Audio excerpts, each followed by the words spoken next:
હવે ધીરે ધીરે ગરમી ઘટવાની શક્યતા રહે છે, પરંતુ મહદ ભાગોમાં દેશના કોઈ મોટી સિસ્ટમ ન હોવાના કારણે ઉઘાડતો રહે છે અને ક્યાંક વાદળછાયું વાતાવરણ રહેવાની શક્યતા રહે છે. આજે લગભગ 1 કે 2 વખતાના કવર ક્લાઉડ રહેવાની શક્યતા રહેશે, પરંતુ પ્રી મોન્સૂન એક્ટિવિટી હવે ધીરે ધીરે રહેવાની શક્યતા રહેશે. તારીખ 19 થી 23માં પ્રી મોન્સૂન એક્ટિવિટીનો વરસાદ થવાની શક્યતા રહેશે. ક્યારેક 24-25 તારીખ સુધીમાં પણ એ પ્રી મોન્સૂન એક્ટિવિટીનો વરસાદ થઈ શકે, જેમાં એ અરબ સાગરમાં જે સિસ્ટમ બની છે તેમાં પશ્ચિમ ઘાટમાં તે વરસાદ થતાં લગભગ મુંબઈ મહારાષ્ટ્રના ભાગોમાં 100 mm જેવો વરસાદ થવાની શક્યતા રહે છે, અને દક્ષિણ ગુજરાતના ભાગોમાં 50 mm અને દક્ષિણ સૌરાષ્ટ્રના ભાગોમાં 1 ઇંચ અને ક્યાંક તેથી ઓછો કે ત્યાંથી વધઘટ વરસાદ થવાની શક્યતા રહે. પશ્ચિમ સૌરાષ્ટ્રના ભાગોમાં પણ પ્રી મોન્સૂન એક્ટિવિટીનો વરસાદ થવાની શક્યતા રહે. સૌરાષ્ટ્રના અન્ય ભાગોમાં પણ પ્રી મોન્સૂન એક્ટિવિટીનો વરસાદ થવાની શક્યતા રહે. આ ઉપરાંત બંગાળના ઉપસાગરનો ભેજ અને અરબ સાગરના ભેજના કારણે પૂર્વ ગુજરાતના ભાગોમાં પણ પ્રી મોન્સૂન એક્ટિવિટીનો વરસાદ થવાની શક્યતા રહે. પ્રી મોન્સૂન એક્ટિવિટીનો વરસાદ સવારના ભાગમાં ક્યાંક બપોર પછીના ભાગમાં થવાની શક્યતા રહે, પણ ક્યાંક કેટલો વરસાદ થાય તે ટેસ્ટ કરવું મુશ્કેલ છે કે જ્યાં સાનુકૂળ સ્થિતિ હશે ત્યાં વરસાદ થઈ શકશે. હવે ચોમાસાની ગતિવિધિ અંગે જોઈએ તો લગભગ આંદામાન નિકોબાર ટાપુ પર વરસાદ થવામાં છે, ત્યારે 23 તારીખ સુધીમાં આંદામાન નિકોબાર ટાપુ પર ભારે વરસાદ થવાની શક્યતા છે.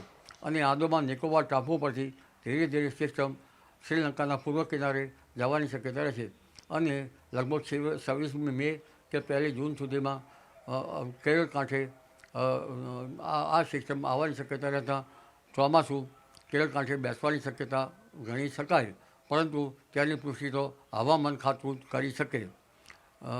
એટલે હવે ચોમાસાની પડઘમ નજીકમાં વાગી રહ્યા છે.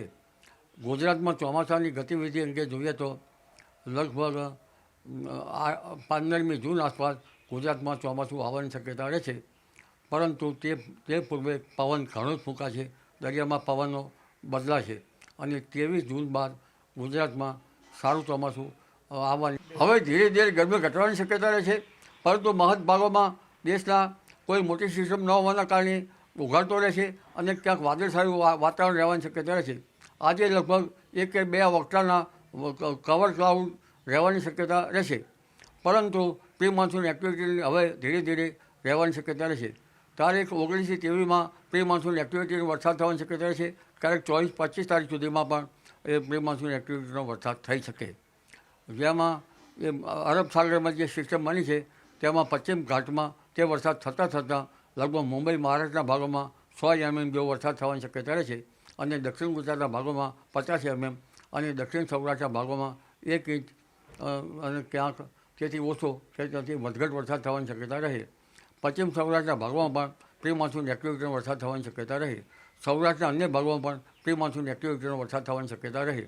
આ ઉપરાંત બંગાળના ઉપસાગરનો ભેજ અને અરબ સાગરના ભેજના કારણે પૂર્વ ગુજરાતના ભાગોમાં પણ પ્રી મોન્સૂન એક્ટિવિટીનો વરસાદ થવાની શક્યતા રહે. પ્રી મોન્સૂન એક્ટિવિટીનો વરસાદ સવારના ભાગમાં ક્યાંક બપોર પછીના ભાગમાં થવાની શક્યતા રહે, પણ ક્યાંક કેટલો વરસાદ થાય તે ટેસ્ટ કરવું મુશ્કેલ છે કે જ્યાં સાનુકૂળ સ્થિતિ હશે ત્યાં વરસાદ થઈ શકશે.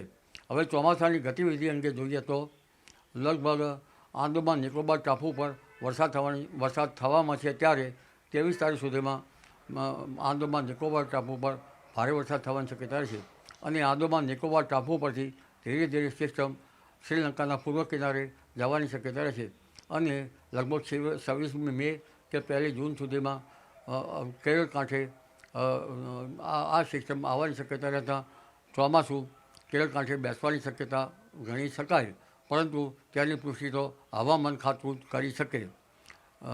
એટલે હવે ચોમાસાની પડઘમ નજીકમાં વાગી રહ્યા છે. ગુજરાતમાં ચોમાસાની ગતિવિધિ અંગે જોઈએ તો લગભગ 15મી જૂન આસપાસ ગુજરાતમાં ચોમાસું આવવાની શક્યતા રહે છે, પરંતુ તે પૂર્વે પવન ઘણો જ ફૂંકા છે, દરિયામાં પવનો બદલાશે, અને 23 જૂન બાદ ગુજરાતમાં સારું ચોમાસું આવવાની